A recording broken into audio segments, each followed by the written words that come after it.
Ladies and gentlemen, welcome back to your New Japan Pro Wrestling G1 Climax 27 English commentary. It is day 13, and we've got 5 A block matches tonight. And man, I gotta tell you, this is probably the most excited I've been for one of these days since day 3 or so when we had Sabre Ibushi. But this looks absolutely incredible. We've got, are you ready for this, John? We've got Yuji Nagata versus Kota Ibushi in the first match. I'm sure that's going to be very entertaining just because we know Nagata is entertaining and Ibushi is just incredible. Second match, though, we are immediately getting into craziness because we've got Tomohiro Ishii versus Bad Luck Fale. That match is going to be nuts. Third match, though, Hirooki Goto versus YOSHI-HASHI. And then our final 2 matches are absolute barn burners. We've got Zack Sabre Jr. versus Tetsuya Naito and Hiroshi Tanahashi versus Togi Makabe. So what do you think about that, John?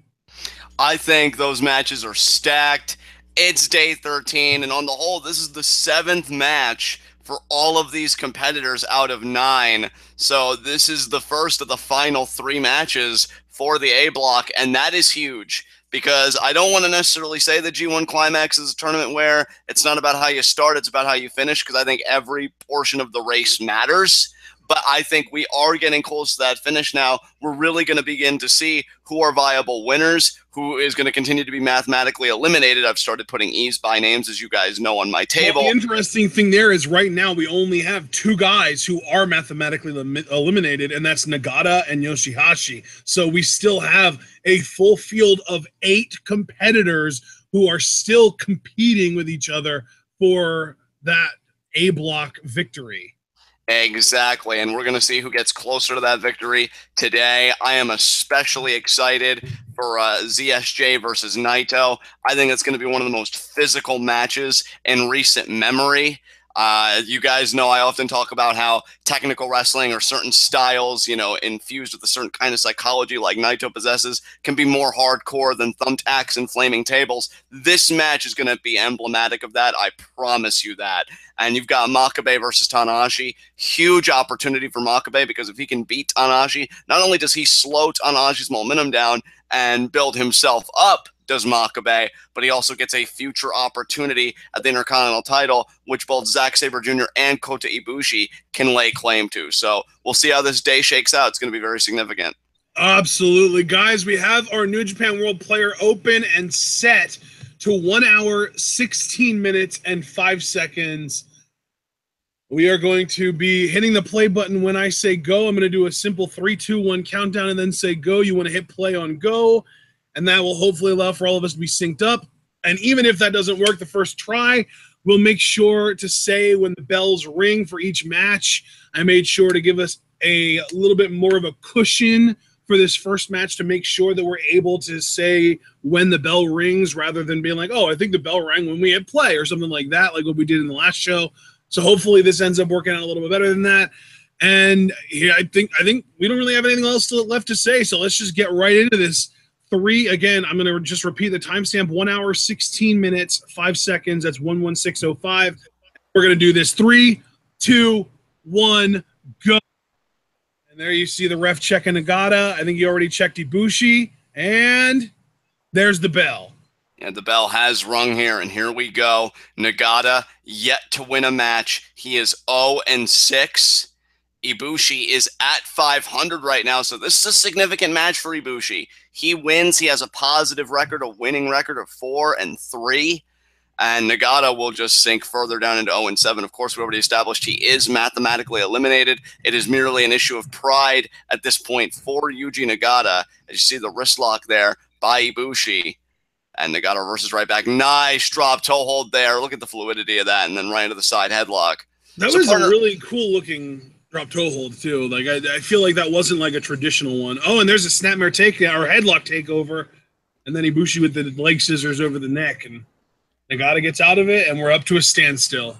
Partner, at your estimation, how significant is today's matchup for Kota Ibushi here to get to that 4-3 record, given how the rest of the field is kind of he playing needs out a right now? win, because we've got to remember the best possible record that anyone can possibly have after today is 5-2. So Ibushi getting up to 4-3 is literally guaranteed to make him a step closer to winning the block, because you've also got to remember that we do have a match between Sabre and Naito. Both those guys are 4-2, and one of them has to lose. So we're going to have one fewer person at the top of this block as far as record goes, guaranteed, which means that Ibushi is just getting closer to actually winning the block. Exactly, and I think if you're Ibushi, you might actually be hoping that Zack Sabre Jr. loses that match, because then you tie with him and you beat him in the head-to-head. And oh, nice shoot kick there by Ibushi. And actually, I think Ibushi needs to win this match in order to stay contending, because I'm pretty sure if he loses, he's mathematically eliminated. Oh, so Ibushi on the margin there, and Nagata moves out of the way.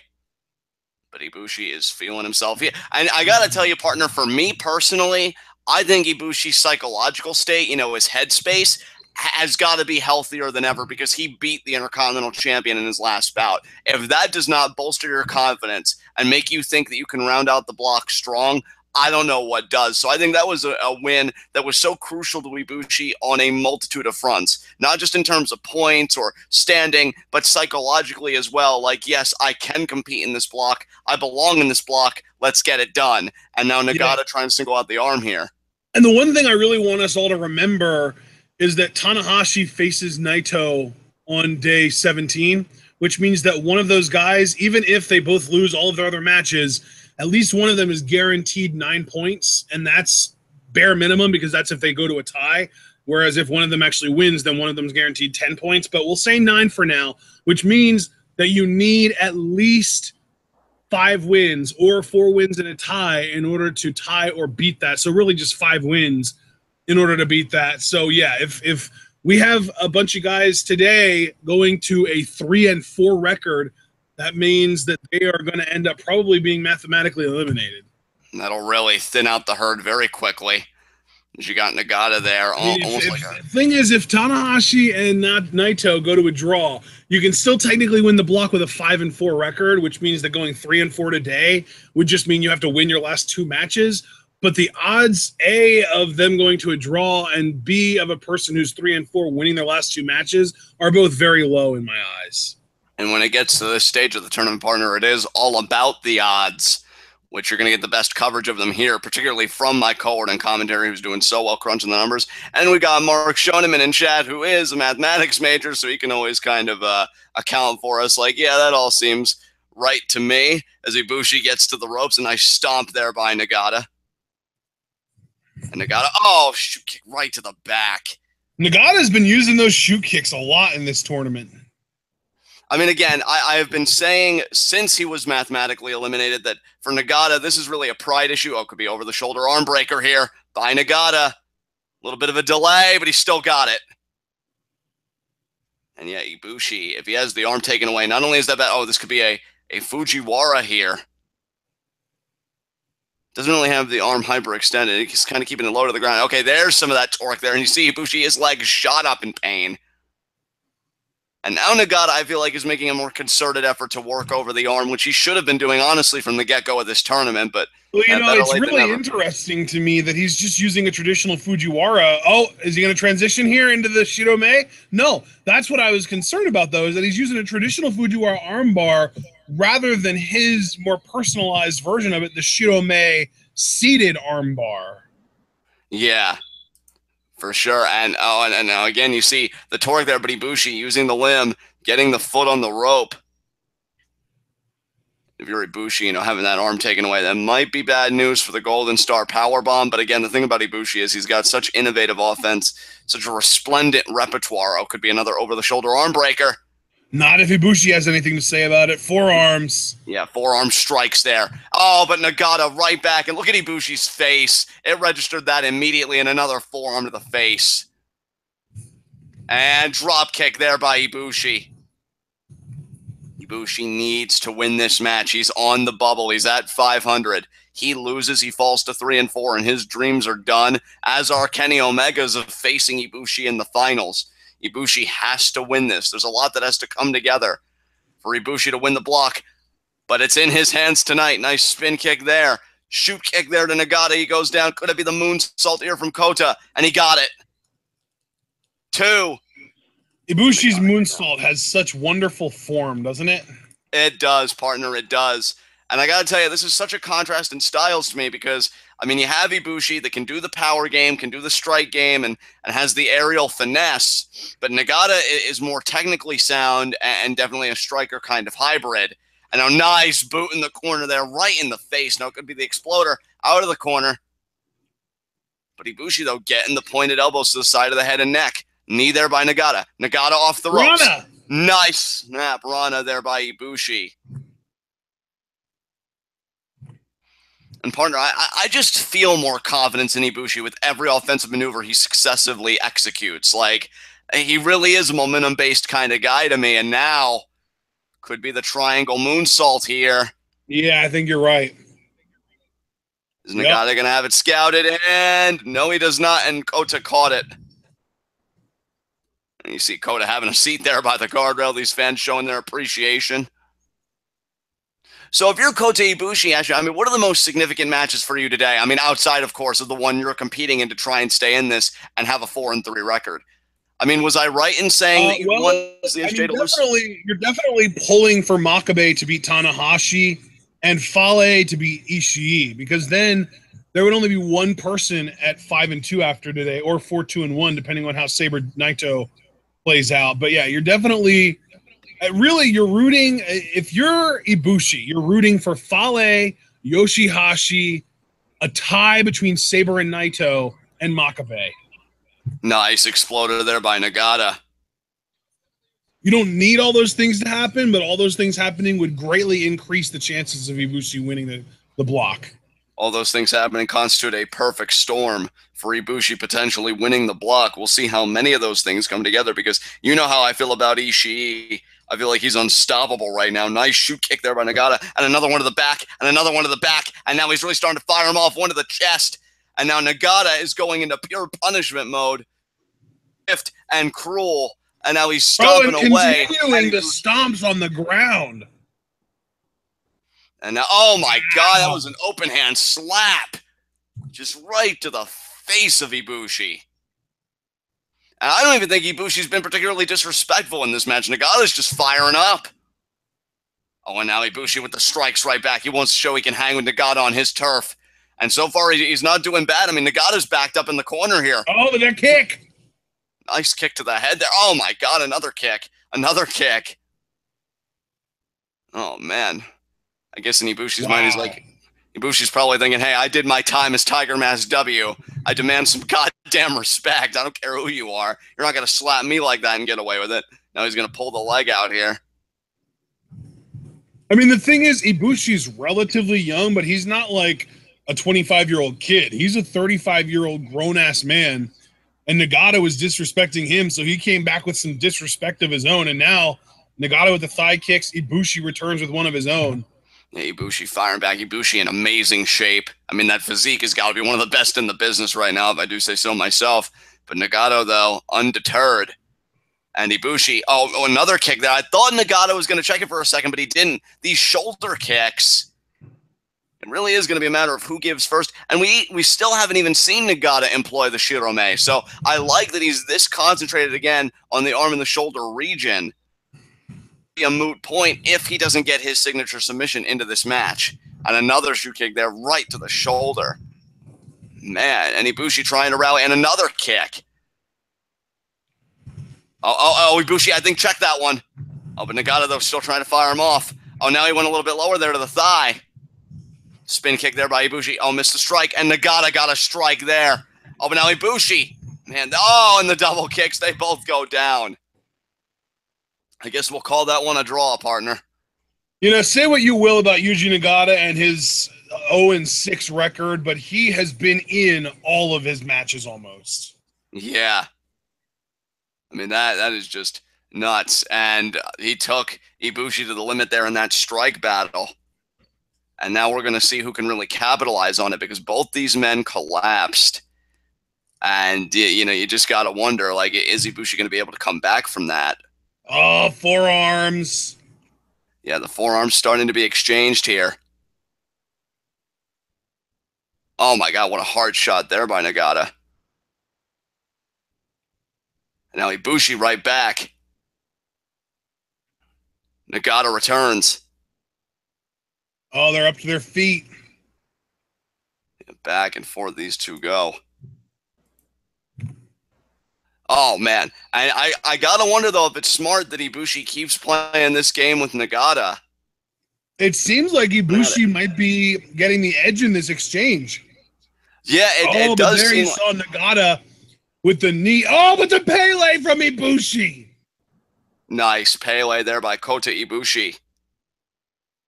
And Ibushi is staying in this thing as best as he can. Can he go a little further?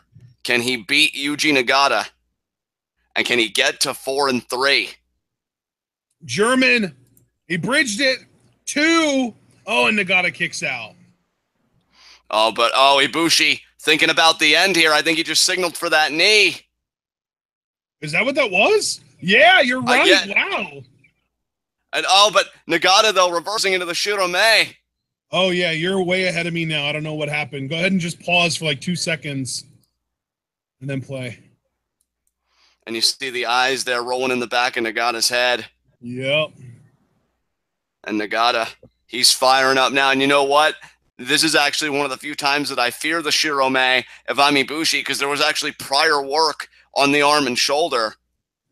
That's true, but Ibushi's really... Oh, never mind. I was just going to say he was really close to the ropes, but then Nagata must have saw the exact same thing I did and pulled him to the middle of the ring. Yeah, Nagata, great presence of mind there being shown. And I got to tell you, like, this just shows how bad Nagata wants to go. 1-6. You know, he doesn't want to have a completely winless record. He wants to stay in this thing as best as he can. Easy for him, though. And Nagata just cranking on that arm as best he can. Now Nagata with forearms. Forearm again. Forearm again. He's going to try and knock Ibushi out here and maybe go for a pin? Yeah, I think... Oh, he's pulling him back up again for another forearm. Jeez, I'll Nagata. tell you, I think Nagata wants to win, guys. I think Nagata wants to win, too. I think the man's hungry. I think he's really looking to put Ibushi away. And, hey, he could drag Ibushi down with him if he wins this, because while Nagata is still going to be mathematically eliminated, that was a really nice twisting suplex. Yeah, I'll tell you, Nagata just... And Kota kicks out. Brilliant. There is no doubt about that. No doubt in my mind about that.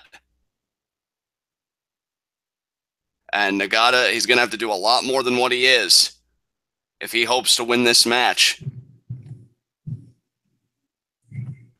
And what does Yuji Nagata have left? Oh, Ibushi. Yeah, now backdrop driver, Nagata. He didn't bridge it. He was a release version, but 1, 2, and only a 2 count. Ibushi kicks out. We already know, though, that once he hits 1, it becomes a bit easier to hit that second one. And that second one, we know he's going to bridge and probably get a 3 count out of. So let's see if Nagata has it in him to pick up his first win here against the Golden Star, Kota Ibushi. Yeah, and you know that he feels like he's close as Nagata. He's going to try here. Oh, Ibushi with a side headlock, though. He's countering the backdrop driver. Oh, Ibushi goes for the... Oh, Ibushi landed on his feet. Kick to the head. That was what a kick that was. Nagata just sank to his stomach on the canvas. What's Ibushi thinking here? Is he going to go for that knee? Either that or Golden Star Powerbomb. Yeah, Golden Star Powerbomb here. And he's going to hit it, too. He got it. 1, 2.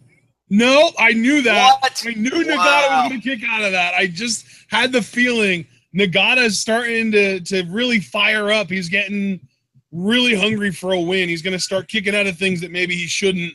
And now he's going to eat a knee to the face for his troubles. There's the knee. 1, Count to 2, 100. 3. I mean, it's funny because we were seeing the Golden Star Powerbomb win matches, but I guess its efficacy is starting to diminish slightly here. But thankfully, Kota has the knee for the backup, and if you getting kneed straight in the face doesn't put you down, then you're not human. Ibushi, thankfully, goes to 4-3 for his sake. Nagata falls to 0-7. What a matchup that was. Yeah, that was a great match. Yeah, and I'll tell you, the block continues to shake out. So Ibushi, really the significant story here in regards to this match is Ibushi does stay in it. A 4-3 record does keep him in the running with Nagata, you know, not to trivialize his efforts, but it really is just same old, same old. He loses, he's 0-7. He was going to be mathematically eliminated regardless. So he's still looking for that pride win, as I like to call it. We'll see if he can attain it down the line. What a heartbreaking moment there. Ibushi just holding Nagata's hand, bowing down to him, almost as if to thank him since this is his last G1. But man, that was heart-wrenching. I feel bad. Like, Nagata's got to get that win, man. I'm telling you, he's having a rough go in this tournament. He's only got 2 matches left, and we already know that his match on day 17 is with Bad Luck Fale, and I'm really rooting for him to win that. But his match this coming Sunday on day 15 is actually with Zack Sabre Jr. So that's gonna be like a freaking, you know, sheep out to pasture. Oh, absolutely. And so switching gears here, again, Kota keeping his hopes alive. He is now 4-3, a winning record in the A block, and that could be the beginning of great things. Check your table, John. Is this the first time Ibushi's had a winning record in this tournament? It might be, partner. It might be. There might have been a moment where he was 2-1, but I honestly couldn't even tell you.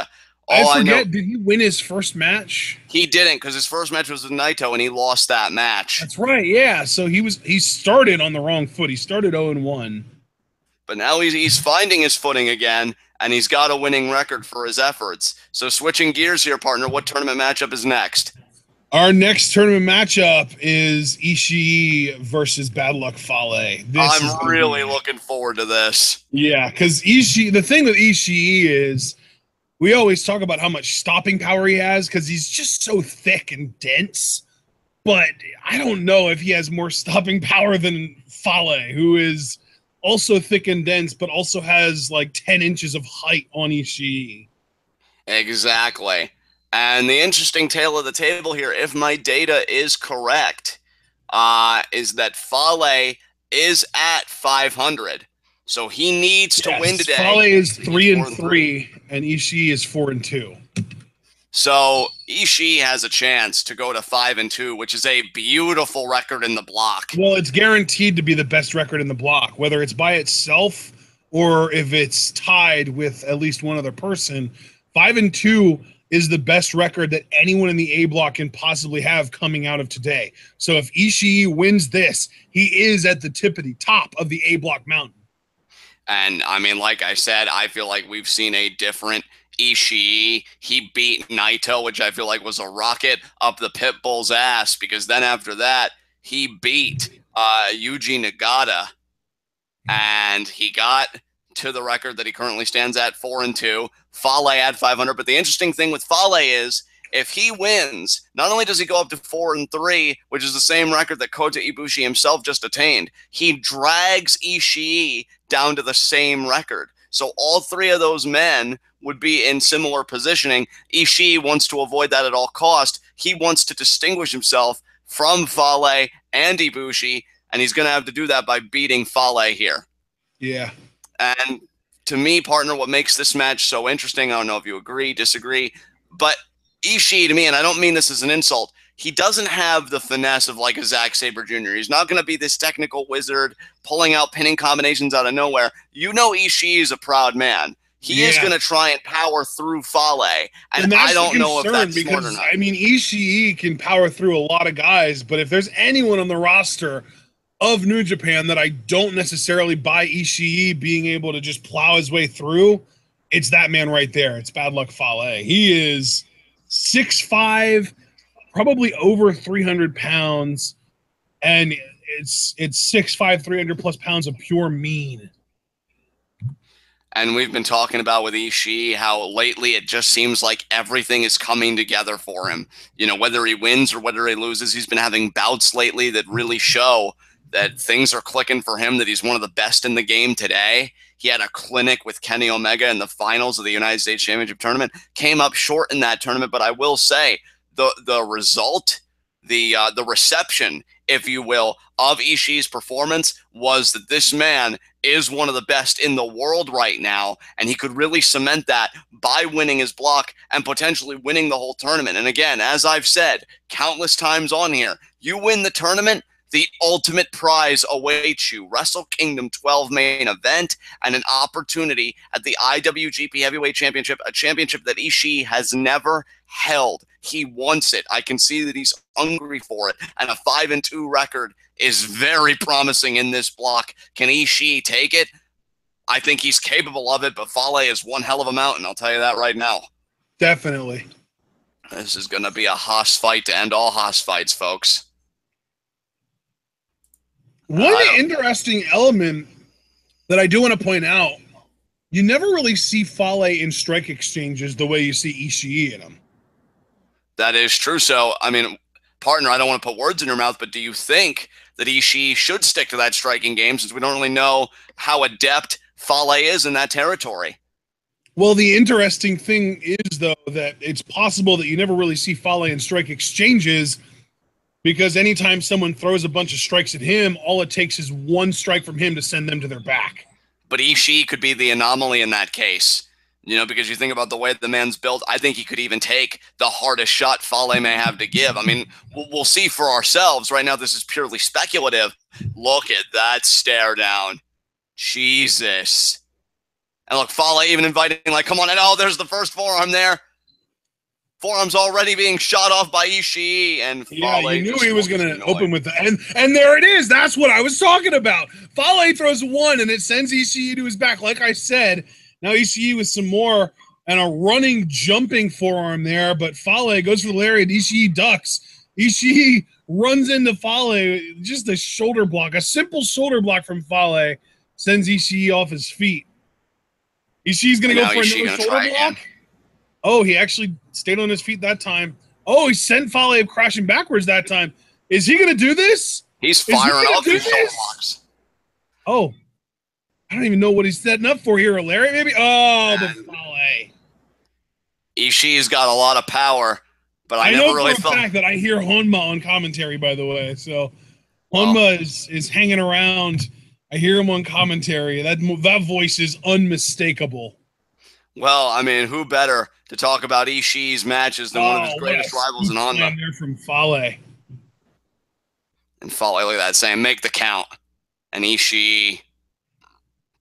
I mean, actually, I know we joke sometimes about don't let your foolish pride get in the way of this business, but do you think Ishii's pride could be his Achilles heel in this match? As you see now, the claw employed by Fale right on the shoulder, the vice grip almost. Honestly, John, my thing is I just don't know what Ishii could do in this match other than just play his game and see if it works. Because what else does he have? I mean, he's definitely got a degree of athleticism. We've already seen him do like the jumping enziguri. We've seen him do a Hurricane Rana before. We've seen him do a Poison Rana before, but that's not his game. That was always, anytime he does that kind of stuff, it's always him. Well, except for the jumping enziguri. He does that a lot. But the Ranas and stuff, that's not his game. That's him out of his element, just trying to kind of one-up his competition, which is usually more athletic than him. But the striking game it is Ishii's bread and butter. And the fact that it's a facet that he really doesn't have an advantage in against Fale is it's almost like he's destined to fail here, which is unfortunate because Fale winning would, as you said, send them both to 4-3, but Ishii is just in a really bad situation right now. He just does not match up well with Fale. And now the chops there by Ishii, and that was a throat chop. That was another throat chop right there. Fale favoring the throat. Oh, no way. Those weren't throat chops. They were just really high on the chest. Well, I apologize because it really did seem to me that Fale was covering his throat. Well, the thing is, if he was hitting the throat, the ref would admonish Ishii. We've seen that before. And now the stomp there by Fale. Fale just imposing his will. But Ishii just spit on Fale! I don't know if I agree with that, but you know what, though? Maybe get Fale mad. Maybe that's a smart thing to do. Maybe if he gets mad, he gets sloppy. I don't know. I was going to say, maybe Ishii's chance at winning this match is to capitalize on a Fale mistake. I mean, I believe it was Sun Tzu that said in The Art of War, if your opposition is of choleric temper, irritate him. And now, Fale eating the turnbuckle, and now the stomps there by Ishii. He just kicked both of Fale's knees. How brilliant was that? Is Ishii going to go for a suplex here? Oh, wow. Almost got him up there. That could be dangerous for Fale later on. On his toes. Oh, I love Ishii. Ishii trying to be clever, trying to find a way, and is it going to be the slam? No. Ishii slides out. What, man. DDT? DDT! DDT counter. I'll tell you what, man. Look at Ishii staying in the fight. This is a guy that knows how to fight dirty. And and it's legal, but it's like cheap. You know what I mean? It's like in Super Smash Bros. When the ice climbers are able to do an infinite chain grab just because it's in the game's mechanics. Like, you can't ban that from competitive play because it is a part of the game's mechanics, but it's just cheap as hell. Like, Ishii going after the knees of Fale, stomping on the foot. I love that from him because it's a side of Ishii that we never see because he's never in this unfavorable of a matchup. And a nice lariat in the corner there, then off the ropes, and another lariat there staggers Fale. I'll tell you, I don't think Ishii gives a damn how his offense is. Oh, another lariat there. How his offense is perceived. He has got 10 points at stake. Another 2 points brings him to double digits of 10. And now Fale, Samoan drop. From the big Tongan. Oh, man. And that is what's so problematic about Bad Luck Fale, and I've said it repeatedly, and it applies to Ishii as well. You could put together a brilliant chain, an innovative chain of offense. You may think, I found a weakness of Fale's I'm going to exploit. One maneuver is all it takes. Ishii shot in the corner. There's the splash. Things might be going from bad to worse for Ishii. Coconut drop. 2. And Ishii does kick out. So, I mean, I don't think we ever questioned Ishii's toughness, if anything. Yeah, I mean, never. Ishii is one resilient son of a bitch. Oh, the thing about the Fale might be setting up for a top rope or middle rope variation of the falling coconut. And, falling coconut did not connect there. Boots to the face there by Ishii. Ishii off the ropes again, but Fale again. Bear hug. The bear hug, John. How often do we see bear hugs in New Japan? But Ishii gets out of it, and that's why, because you not only are you really like trying to wear your opponent down, but you're also leaving yourself in a relatively vulnerable position with your head exposed. And that headbutt by Ishii, speaking of head exposure, I mean, goddamn, full contact, and now Ishii, what's he thinking about? Is he going for a vertical suplex? Oh my God, he's got him up. Wow. He got it. Ishii, you beast. Ishii just suplexed Bad Luck Fale, but what does Ishii have left?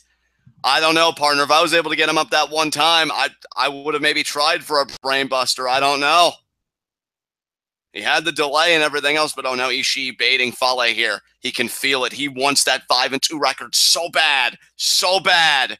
And Fale seems like he's stunned here. Oh, but Fale, though, is starting to get up. Ishii going off the ropes again.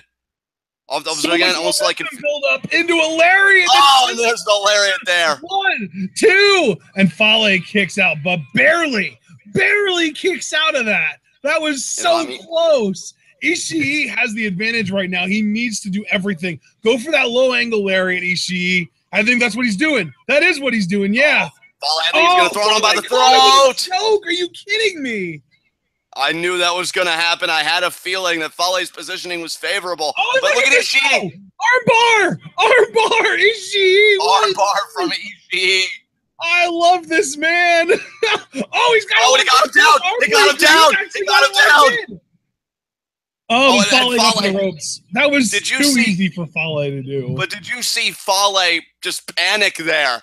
He squirmed. So I have never seen Fale move that fast in my life. Oh my God. Ishii. Oh, Ishii's going after that arm now. Is he going to try and just win with that arm bar then? Because he's... Oh, wow. Fale is so threw him strong. off. Oh, now Fale. Oh, my Charging God. him. Drives him into the corner. That could be the beginning of the end there for the Stone Pitbull. Oh, he's going for this middle rope falling coconut again. You can see. That might do it there. That might do it there. 1, 2, and Ishii kicks out. Stayed in it. That's what I like to see. I'm telling you, this guy is insanely tough. Ishii is tough as nails. How bad does Ishii want to go 5-2 again? This is not the same Ishii. I'm not saying he's incapable of being beaten. I'm saying he's going to make it the toughest task of your life. And now, he's going for the tongue hand grenade. Oh, and he got it. That's going to be it. Oh, yeah, because now he doesn't even go for the pin anymore for this. Well, remember, he goes for the bad luck fall after this now. But he can't because he's down and out. He should have gone for the pin. He would have gotten the 3.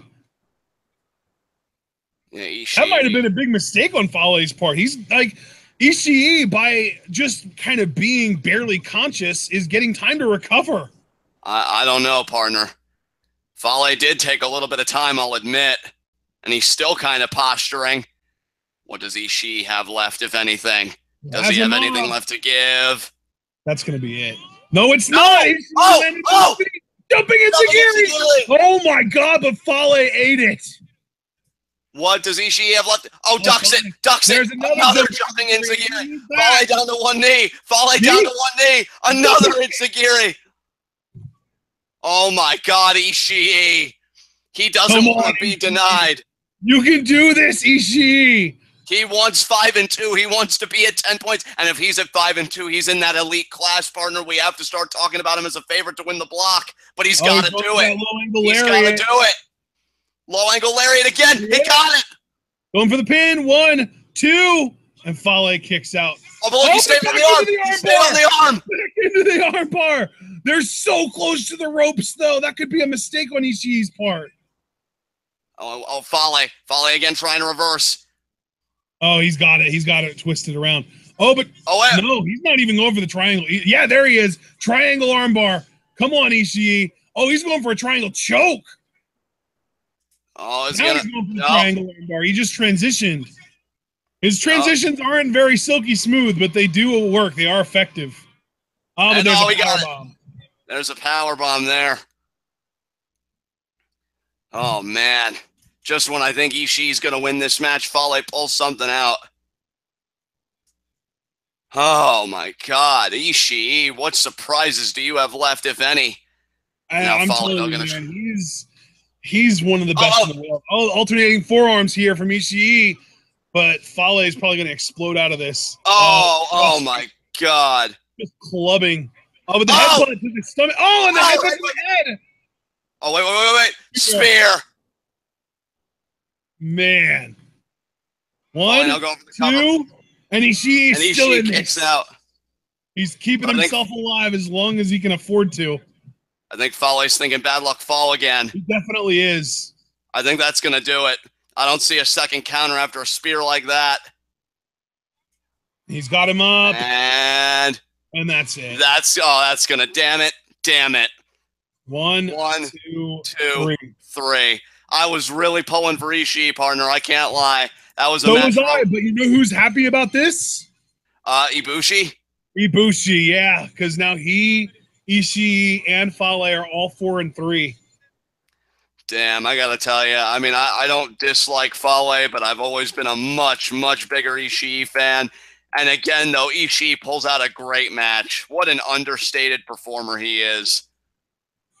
He's easily one of the top 5 or so performers in the world right now in wrestling. And I'll tell you, that was a great effort. But they are both now at 4-3, which doesn't eliminate Ishii from the block. Sure as hell doesn't eliminate Fale from the block. But Ishii would have had a much easier time had he won that match. Yeah, that's true. The thing is, at 4-3, you're still only one match below the top match, like the top possible records, but you're still not in great shape. Right. And Ishii, I'll tell you what, though, I stand by everything I said. Even though we lost, Ishii is still an absolute monster. We saw him try and play the submission game. We saw him come out with strikes that were just so explosive. Ishii gave the fight of his life. And even though he falls to 4-3, the Stone Pitbull, I think, earned the respect of everybody in this arena tonight, certainly earned the respect of myself, and I know you as well. But we got to shift gears here. We got to get in a different headspace because it's time for our next matchup, which is, partner? Our next matchup is Goto versus YOSHI-HASHI. So, you know, I'm sure this is going to be a good match, but honestly, these are probably the two individual performers in this block that I find the least entertaining. So hopefully they still manage to put on an entertaining match with each other. Yes, that would be great if they could do that. I mean, Goto right now is 3-3. So if he manages to win this match, he would join Ibushi, Ishii, and Fale, and whoever loses between Sabre Jr. and Naito, guaranteed at 4-3. Yeah, and the best record YOSHI-HASHI could hope to attain if he wins is 3-4, because right now he's 2-4 in this block. He's out. He's already been mathematically eliminated. He's at this point, he's just playing spoiler. If he wins this, exactly, it probably would mathematically eliminate Goto, but I can't be sure. Right. I think it would mathematically eliminate Goto if Naito and Tanahashi won their respective matches tonight. And they very easily could do that. So we shall see. But YOSHI-HASHI coming out now. And partner, I'll tell you, I still can't get over what an exhilarating contest Ishii and Fale just got done having. But yeah, that was really good. This should be a very interesting bout. More so for the sake of Hirooki Goto, looking to go to 4-3 here and joining that cluster. And now that's the new cluster that's been developed. But who is going to be elite? You know, is it going to be Tanahashi, Naito, ZSJ? I can't even say Makabe could join that even if he beats Tanahashi, because what is his record right now? Or maybe he could. His record right now, I think, is he at 500? I think he's at 500. Yeah. Makabe's at 500. No, Makabe, I mean. Oh, yeah, Makabe is at 3-3. Right, so... yeah, we got some interesting breakdowns here. Again, the match I'm most looking forward to, everybody knows it. I am very much looking forward to Naito versus Zack Sabre Jr., which is that going to be after this match? And YOSHI-HASHI, they're putting his stab in the corner. As he awaits the arrival of Goto. Do we think that Goto has kind of got this in the bag, or do we think that YOSHI-HASHI is going to be able to effectively play spoiler? If anybody can play spoiler, that wouldn't surprise me. It would be a guy like YOSHI-HASHI, so I never discount the possibility, but I will say I do think I'm coming down on the side of Goto in this bout. I do think he'll be able to pull it out. So, Goto now making his entrance. Again, for Goto, it is staying alive. It is joining that cluster of 4-3. As you said perfectly, YOSHI-HASHI looking to play spoiler. Oh, this Titantron. Yeah. And Goto's such an interesting story because he is a former Intercontinental Champion. Actually won the block last year and went to the G1 finals. But not only did he fall to Kenny Omega in that regard, but I even said that, you know, Goto, of course, whenever you make it to the finals, it's going to be due in part to your ability. So it's not like your ability is wholly absent from the equation. But Goto's destiny wasn't completely in his hands. He really lucked out that Tanahashi and Okada last year went to a draw. And so, as I said, I think Goto really approached G1 this year of, I want my destiny in my own hands at all times. And, he's currently at 500 for those efforts, so think of that what you will. But Goto ready to go to war here with YOSHI-HASHI. Of course, after this are two big matchups, ZSJ versus Naito, Tanahashi versus Makabe. Those two matches are going to be very revealing about the direction of the A block. And another ref checking both these guys. Oh, man, I hear Onma on commentary again. And there you see, folks, I don't have my audio, but I'm going to assume that the bell has rang. We are at 1 hour, 56. Ring, yes. Yeah. When you said and you see there, folks, that was pretty much right when the bell rang. So okay, we are at close to 1 hour and 57 minutes even, and we just hit that mark. So 157, 01, 02, 03, 04, 5, 6. So if you're synced up with us, 09, 10. Exactly. So we hope that you are still synced up with us, folks. Nice hammerlock there by YOSHI-HASHI into the side headlock. Yeah, Goto is really immediately off at a disadvantage here, but he shoots YOSHI-HASHI off the ropes, and we get like a double shoulder block there. Goto's definitely stronger than YOSHI-HASHI. I don't think there's any doubt in anyone's mind that Goto, who is unequivocally the broader man here, is also the stronger man here. Well, I mean, if you're Goto, in my mind, your advantages are you have the power game, you have the striking game, and for my money, he's more technically sound than YOSHI-HASHI is. YOSHI-HASHI, though, I would give him the speed advantage, even if only tentatively, and I do think that's the best thing he has going for him. Plus, he's not technically inept. You know, he does have the butterfly lock and other maneuvers he can employ. And, of course, Karma, that pump handle driver. Where if you look at YOSHI-HASHI's traits, Goto exhibits very similar traits, only better. Exactly. Couldn't have articulated it better. Like And went for the hip toss. Is like a 6, 7 out of 10, maybe even like a 7.5 out of 10, technical-wise. Goto's at like an 8.5 or a 9, you know? Exactly. A nice stomp there by Goto. You know what? A really good kind of equivalent would be Goto is kind of that Randy Orton character if Randy Orton never got pushed to the moon in WWE. Because really, Goto has never been the IWGP World Champion. You did address that earlier.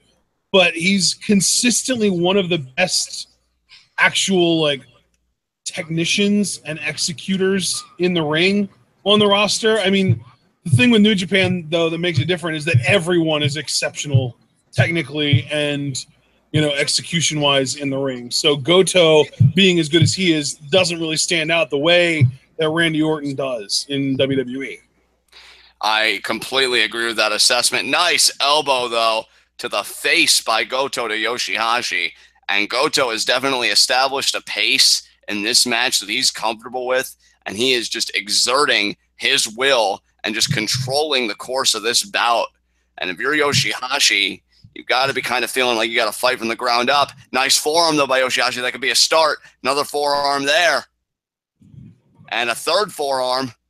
Goto staggered slightly. Off the ropes goes YOSHI-HASHI, but back elbow there by Goto. Keeps the momentum right where it is. Hooks the leg, both legs, and YOSHI-HASHI kicks out. YOSHI-HASHI favoring his head.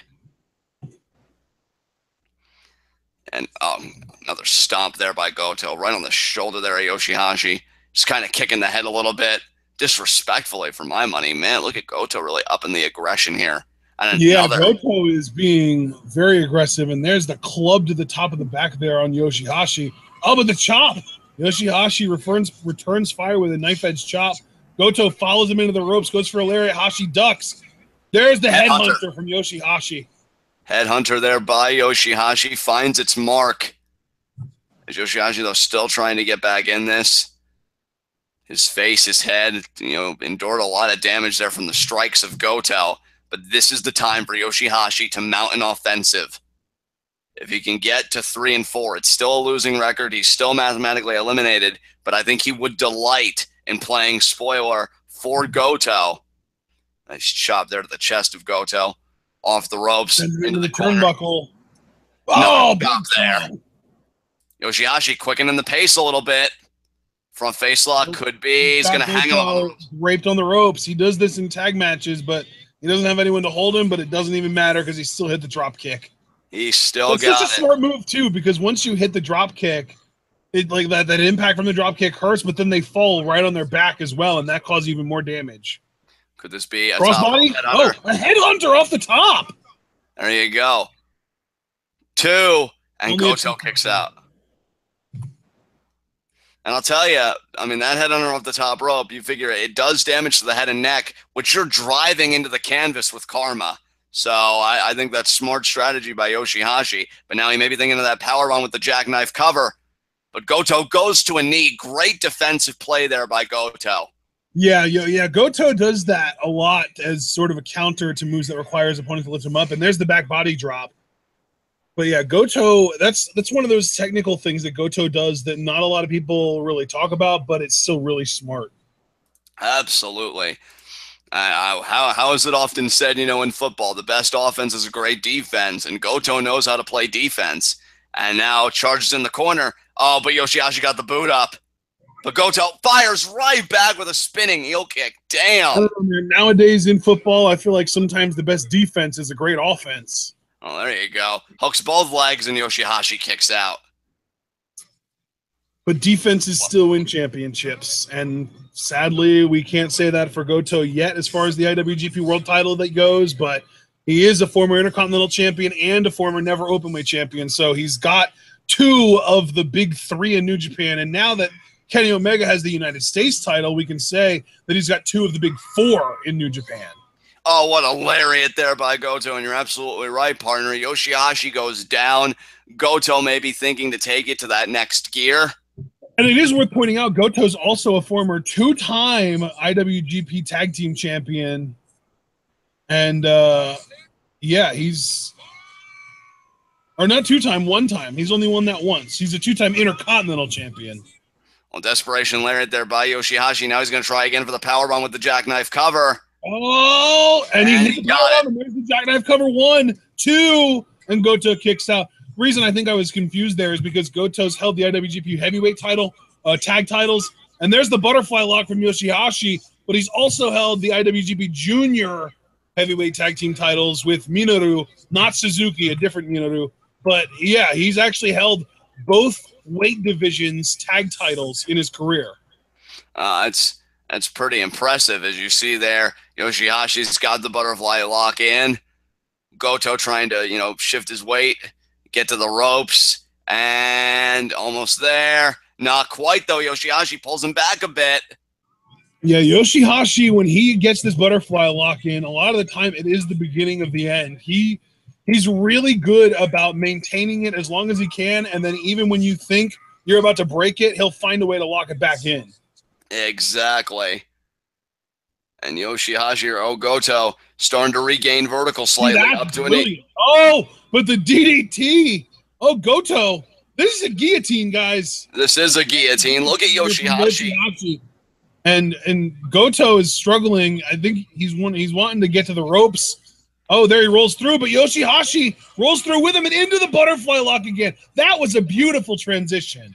I think YOSHI-HASHI felt very inspired by Ishii's performance against Fale, because it's funny that he does this kind of transitory work right after that match. So I think YOSHI-HASHI was paying close attention. He took some mindful notes, and he's employed them effectively here.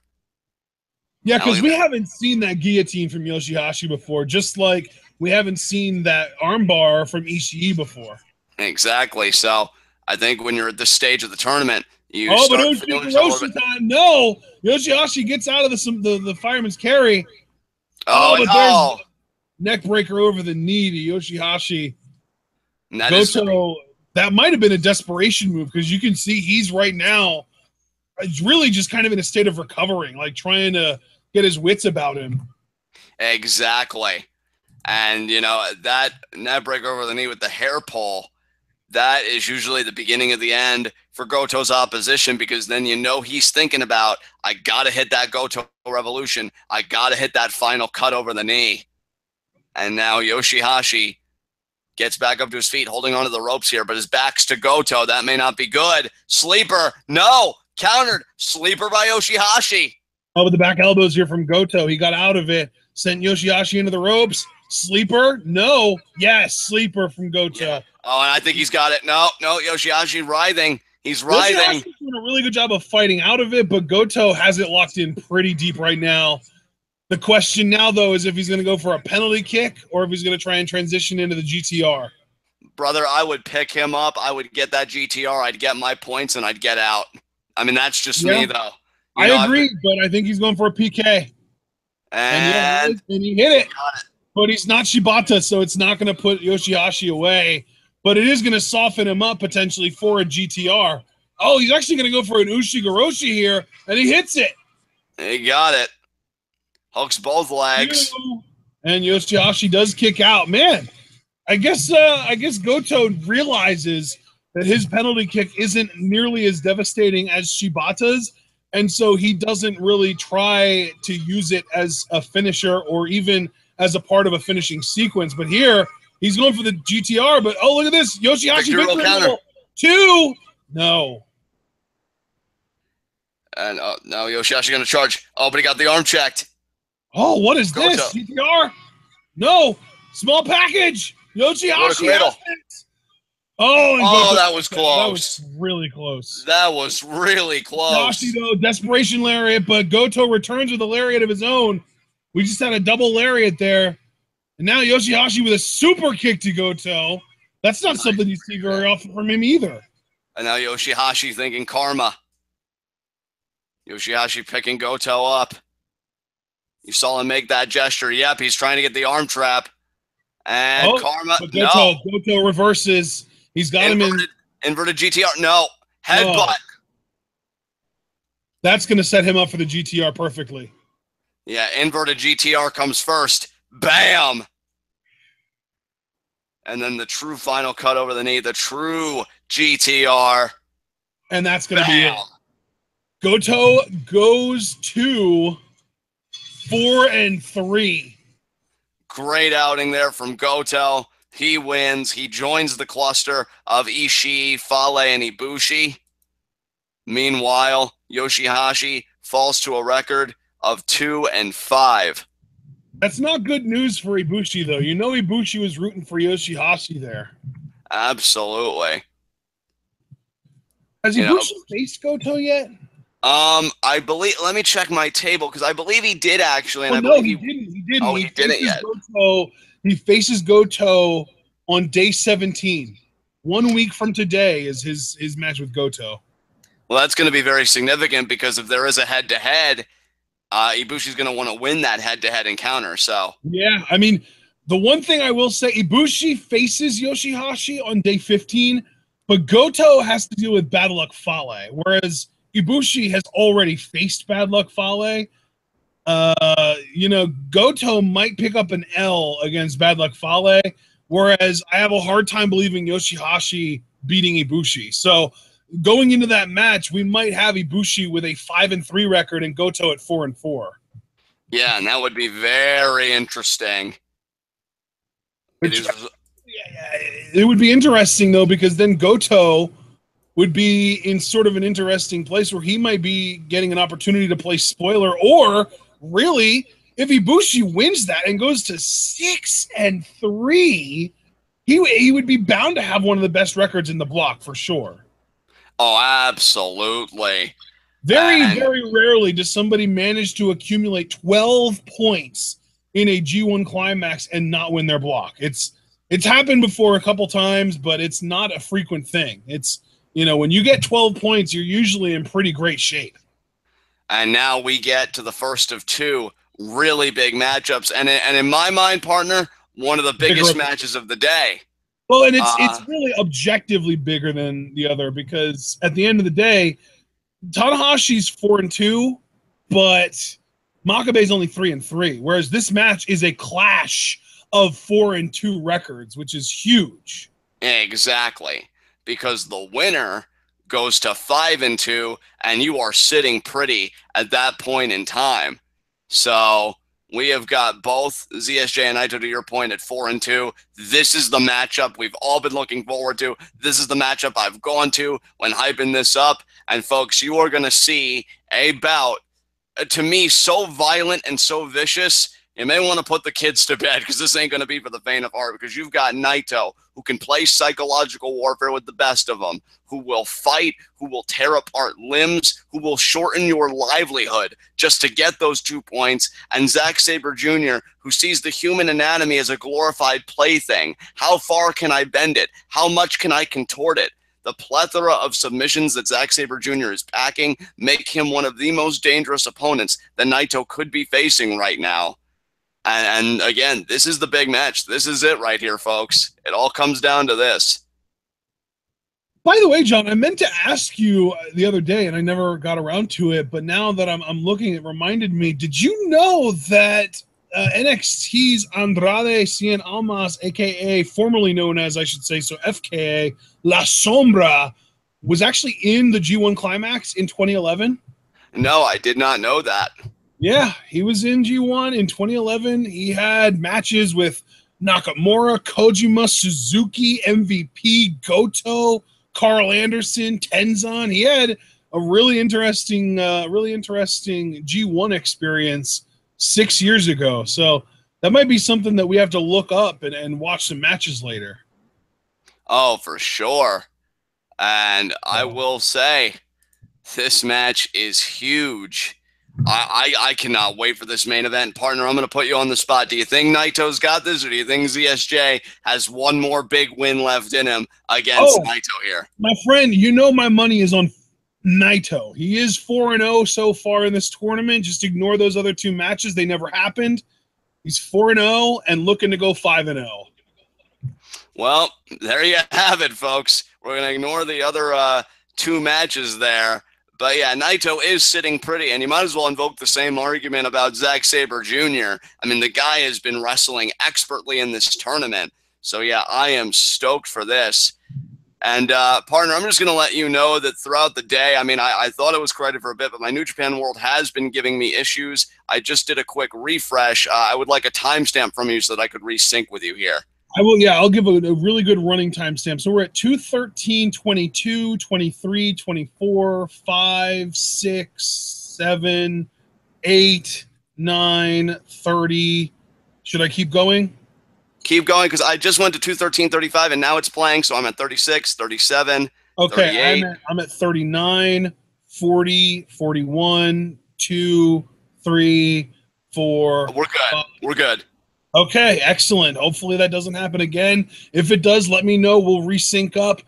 Make sure your Steam isn't accidentally downloading anything like what happened last time. And yeah, good point, because this happened multiple times today. I've been good about keeping it under control, but the only reason I vocalized it is I don't want to miss a second of this. This is going to be an incredible matchup, so I apologize, folks. I'm doing the best I can. And let me just check and make sure that nothing's screwing with me, because I will choke a bitch. I'm assuming you have a pretty extensive Steam library, which is just funny because I literally have 4 games installed on my computer from Steam. Right. Nothing does seem to be acting funky there. And I know my family knows that we are doing this tournament, so I don't think it's anything on them. And it's funny because I am watching this in low quality. I always do. I don't like taking any chances. And speaking of not taking any chances, you know, Zack Sabre Jr., he does have a bit more of a conservative mindset about him. He likes to keep things grounded. He likes to control things. Yeah, and that's what I find so funny, because Zack Sabre Jr., he's so committed to the submission style, so committed to the technical style, that, you know, I think for him, whether he wants to admit it or not, I look at him and I see a guy that just loves, that gets a rush over having dominion over others. You know, over like, oh, your arm is not your arm anymore. It belongs to me, or your leg, or this part, or that part. And Naito, he's just as insidious, but in a completely different vein, because he looks at you, he looks at the life across the ring from him as completely expendable to his ends. Yeah. So you are seeing two of the most malicious competitors on different sides of the spectrum of malice, and they're about to come head-to-head, and this is going to be one of the most violent encounters, not in the Lucha Underground Temple. So this is such an interesting matchup, too, because Naito is a little bit bulkier than Zack, but Naito is one of the few people in New Japan that Zack does not give up a significant strength advantage to. Naito isn't weak by any means, but neither is Zack. They're both strong guys, but relative to everyone else in New Japan, they're both on the lankier side. And partner, you know what I love about this match is we both kind of have our biases. You are the flag bearer of Los Ingobernables. I know I did that horribly. De Japón. Whereas, you know, I'm all about Suzuki Gun. And now Naito going to go off the ropes, and he's going to do the roll. And Naito is back. Immediately spits. Oh, you know what, John? Before they really get into this, he's going to do the roll into the tranquilo pose. But I wanted to ask you, before we get into this, what limbs do you think these guys should be targeting this match? Well, hey, if I'm Naito, partner, I dance with who brung me. I focus on the neck, maybe the arms to take away the submission game a little bit if I'm feeling a bit cocky. For Zack Sabre Jr., I think nothing's worse than a bad wheel. So I go after the legs. I know some of our commenters agree with that assessment as well. But also, you know, really any limb if you're Zack Sabre Jr., you can have your pick. You see the human anatomy as a buffet line, and now Naito just stomping away here at the heir to Suzuki Gun. Yeah, Naito is really bringing the fight to Sabre this match. He immediately went after him as he got in the ring, and now he's got him backed into a corner, and he's just stomping him. Nice sweep there. Now triangle drive. Oh, but Zack! Oh, my God. Yeah. Zack had it scouted. Look at him You crank there. You ended up ahead of me somehow. Pause and, well, yeah, you're going to have to pause for like 5 seconds, I think. I'll give you a running timestamp. 2:17:35, 36. Whoa, 37. you're ahead of me now. Whoa. I just reached 35, 36, 37. Okay, 30. well, you're gonna have to fast forward because remember, I've got like the master key going on. Crap. Okay. I'm the one that everyone is synced up with, so you're gonna need to kind of catch up. Okay, well, now I'm at 2:17, 53, 54, 55. I'm at, okay, 57, 58, 59. That works. And ZSJ, it's a shame we had to focus on that because he was really contorting Naito like a pretzel, really had the legs and everything. Now he's grinding the elbow. Now the fist right into Naito. And now he's you're ahead of me still, dude. He's right now, he's like got an elbow in the back of Naito, and there's the fist into the back of Naito's neck. Okay, well, now he's got him like a face lock. Yeah, the hands clasped around the face, now into a headlock there. Now I see he's got him in like a cravat. And now he's going into a headlock. And now he's got him in a leg scissors headlock. And he's kind of cranking it. Yeah, he's cranking it there. Naito trying to escape out of it. There you see ZSJ taking his own foot, kind of bending up. And oh my God, the crank again. Oh, look how much he's got the body bending of this Naito right here. I mean, if ZSJ would grab Naito's right arm, this would almost be a more effective butterfly lock than YOSHI-HASHI's. Oh, and the neck twist again. Oh my God. I feel like ZSJ is playing Naito's game better than Naito right now with the work he's doing on the neck and the arms and everything. That's a great point. I didn't even think about that, but you're right. ZSJ really is focused on the neck in this. I wonder if he was kind of playing and I'm going to get you before you can get me kind of strategy here. Oh, and a strike there by Naito. Zack Sabre Jr. Again, though, focusing on the back of the neck there from Naito. Oh, but ZSJ with the European uppercut. And that's what I'm talking about, though, guys. ZSJ, normally when he hits those European uppercuts, whoever he does them to, they tend to eat them pretty easily. But he is really shaking Naito with those uppercuts. And now look at that. Picks the leg. Beautiful. Goes Jesus. low. Wow. Right into an STF. Beautifully done. Masterful execution there. That was the smoothest STF application I think I've ever seen. And now he's got him in a chin lock, and he's cranking the arm. Oh, he's going for a pin out of this. And now Naito rolls out of it. Zack Sabre Jr., a prodigy of pain. And Naito certainly learning that firsthand here, most intimately. And Naito trying to shake the feeling back into all of his limbs, but again back to the cravat goes Zack Sabre Jr. You could see that Naito's body's pretty low to the canvas, not totally touching it. But there's definitely that bend there. And again, Zack Sabre Jr. is just having his way. Oh, that cravat. He is really focusing on Naito's neck here. That's so intriguing to me that he would go after the most common part of the body that Naito usually goes after. You know what, though? I approve of it. I think that's my own neck breaker there. From Naito. You know what? Naito, I love almost even more that Zack is focusing on Naito's neck, but Naito is not changing his game plan based on that. He's still focusing on Zack's neck. At the end of this match, we are just going to have a couple of guys that really need some neck pillows. Absolutely. And Zack Sabre Jr. going to try and get back to vertical. He does. Uppercut. That was an uppercut. He's doing these uppercuts again, and they're really rocking Naito. Third uppercut there. Naito, hip toss. Could be a drop kick. Drop kick. Now Naito whips Zack into the corner. He's going for the drop kick, leg sweep drop kick, and he's going to get it. He got it.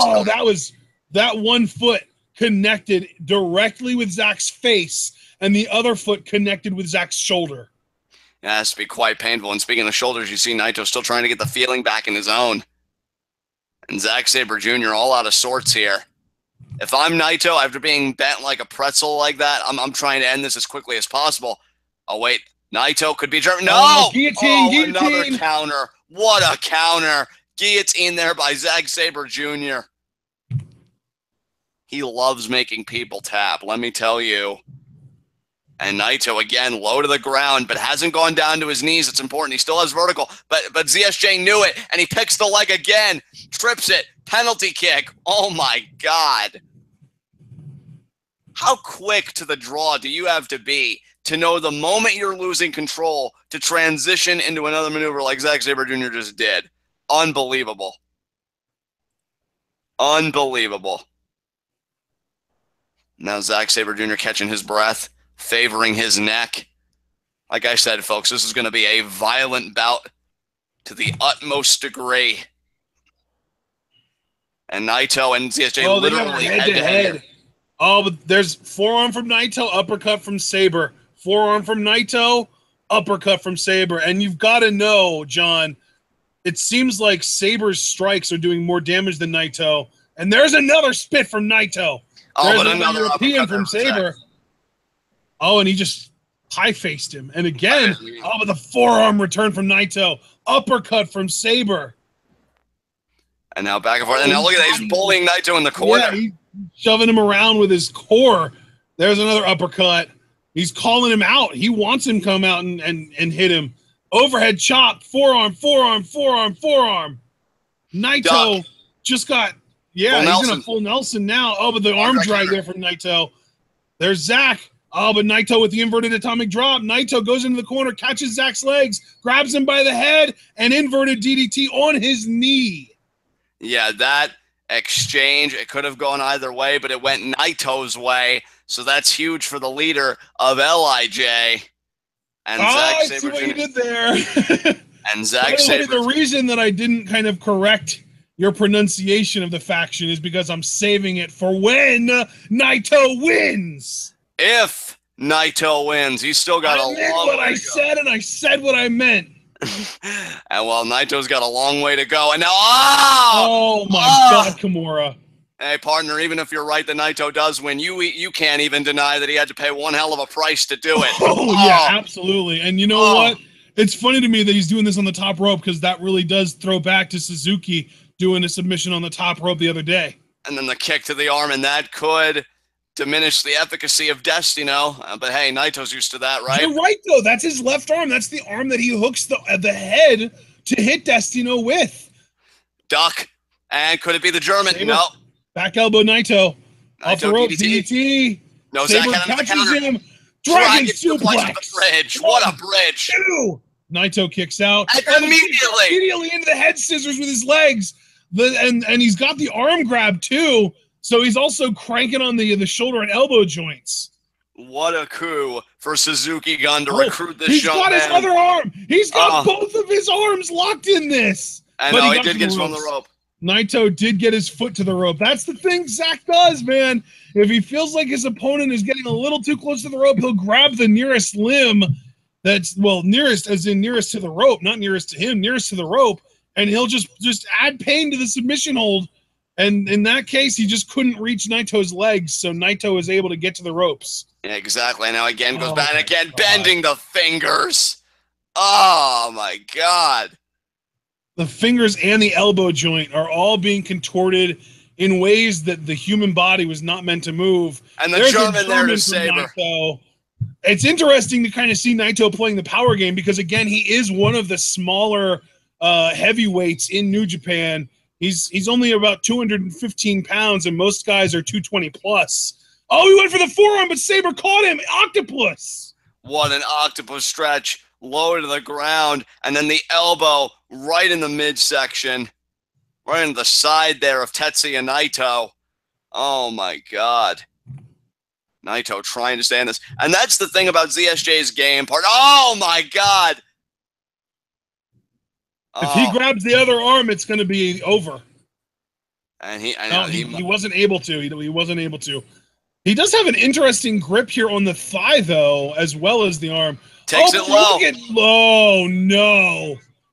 He's so close to the ropes. You see Desperado trying to pull the rope away, but now look at Zack. Sabre grabbing the closest leg to the rope, and now Naito touched the rope, and yeah, we're going to need a break here. And he does get one, but look at Naito's face. That was almost devastating. Look at Naito's face. I mean, that's the thing, partner. Even if you don't submit, and I've said this before about ZSJ's offensive, when you're hit with a barrage of submissions like ZSJ's opposition usually is, it just wears you down. How long can I keep this up? How long can I not tap out? Do I keep my defenses strong? You know, sooner or later, all things diminish, and Sabre's the will. going back to the neck. Sabre's going back to the neck. And another European uppercut. You know, we had like 170 some chops thrown in that Kenta Kobashi match. I'm curious how many European uppercuts Zack Sabre Jr. has thrown, not just in this match, but in this tournament as a whole. Exactly. And Naito sank to a knee there. It is all ZSJ right now. Naito needs to explode with something. Oh, could be a backslide. He's thinking about a backslide, but he turns ZSJ around, and now he's going to hit the DDT, and he got it. Yes. I got to be honest. I didn't know if he was going to get it at first. It looked a little weird, but he planted him on the canvas to end it. And that's another thing, partner, that we haven't even talked about. Desperado is at ringside. Naito hasn't even had a chance to mess with him yet. That could be problematic. I'm just waiting for a member of LIJ to come out. Even like Bushi would be more useful than nobody. Exactly. Somebody has got to come out and keep their eye on Desperado, because I'll tell you, he has malicious intent. He wants to make sure Zack Sabre Jr. goes to 5-2 in this thing. And now these men are stirring here. Oh, ZSJ backslide into a bridge, too. Oh, and Naito does kick out. Naito's on his feet, though. Naito's pissed. Rolling wheel kick. Yeah, are you still there, John? I am still here. Naito's got to really rally here to get something done. ZSJ there into the octopus, into the you crucifix pin. Crucifix pin. Naito kicks out. Wow, Naito just kicking out there, but ZSJ still has the wrist. Oh, he went for the arm, but he missed. Naito goes for the almost a jackknife there. ZSJ reverses. Naito kicks out. Oh, that was close. That was close. What a sequence between these two. That sequence was insane. And now look at Zack creating distance. He's going to go right on Naito. For a penalty kick, but Naito got out of it. Jumping Enziguri there. Naito, he's going to hit the forearm here. Forearm. He hit it. He did get it. He did get it. Now he's thinking either Gloria or Destino. He's thinking Destino. He hit it. That's going to be it. Go for the pin, Naito. It's over. 1, 2, 3. Yes. Yes. He got it. Naito is 5-2. And John, what is he representing? Los Ingobernables de Japón. Excellent outing there from Zack Sabre Jr., but an even more excellent outing for Tetsuya Naito. 5-2 is an elite record. And we'll see now if Tanahashi can follow, because he's at 4-2 right now. He needs to win. He's actually 5-0. No, Tanahashi. No, we're still doing this. Okay. But yeah, so we'll see if Tanahashi can follow here in our main event. What a match that was. Woo! And now ZSJ, I will put him as an L against Naito. So he is now 4-3. So he joins the cluster. First time in a while that we've seen Naito hit the full-blown True Blue Destino the first time he tried for it. Yeah. It has been a long time coming. A little bit more work scouting his opponents before his matches with him. Yeah, for sure. Maybe that's something Suzuki can help him with. Oh, yeah, because that's the thing. I mean, Zack still has a 4-3 record, which is a winning record. If he's doing that well in his first G1, imagine how good he's going to be when his game gets polished. But for right now, Naito gets one step closer. to the Wrestle Kingdom 12 main event and the IWGP Heavyweight Championship. But we still have one match left. Hiroshi Tanahashi, the Intercontinental Champion, against the Unchained Gorilla, Togi Makabe. And Naito saluting the people, saluting those who follow LIJ. And now he gets to have a nice long rest where I'm sure he'll be watching intently Tanahashi's match, the same man that took the Intercontinental title from Naito. Could he also take a step towards meeting Naito in the A-Block finals? That was definitely a very enjoyable match, very entertaining match.